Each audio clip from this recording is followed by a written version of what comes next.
Indonesian authorities are confident they found the black box of the Lion Air passenger plane which crashed on Monday. 189 people died when the aircraft nosedived into the Java Sea. Here's Indonesia correspondent Ann Barker. They actually picked up a pulse from the black boxes on Tuesday evening, fully 2 days ago, but they haven't been able to access them just because of the strong currents in that area.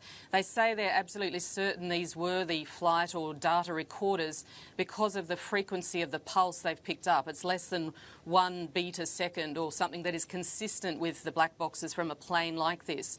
Today, I think they're expecting they'll send divers in, assuming that the currents allow them to get in, and hopefully send equipment down that might be able to retrieve them. Of course, they know roughly where they are because they've had sonar equipment that have been able to pick up those pings, if you like, but they still have to find the exact location. But once they find the pulse, then it's a much easier job to find them.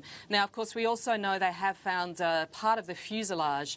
We're not sure whether that's in the same location, but they have located what they say is a 22-metre long large object of metal. That's only half the size of the actual fuselage, or half the length of the plane itself, but it's big enough that they're also confident that they've found the bulk of the fuselage as well. And we were just looking at live pictures from dockside, from where the search and rescue operation is leaving and arriving, shots there of debris from the search so far.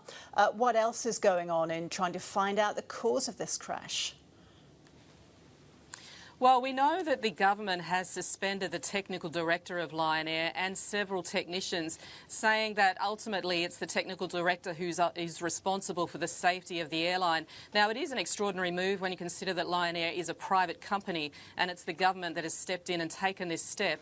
But it shows also how serious the Indonesian government says it is about lifting safety standards in Indonesia, just because of the poor record, not just with Lion Air, but so many other airlines.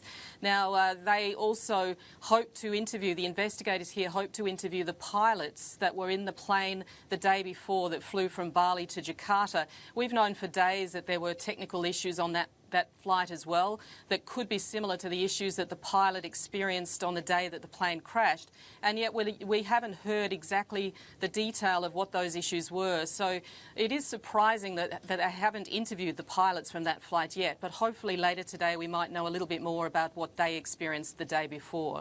And our officials are now starting to identify the victims of the crash. Yes, that's right. At least one person has been identified, a man who lived on Pangkal Pinang on the Bangka Islands off Sumatra. His body has been returned to family, as far as I know, but there are 188 others, and identifying those victims will be a huge task, simply because very few of the bodies found so far are intact.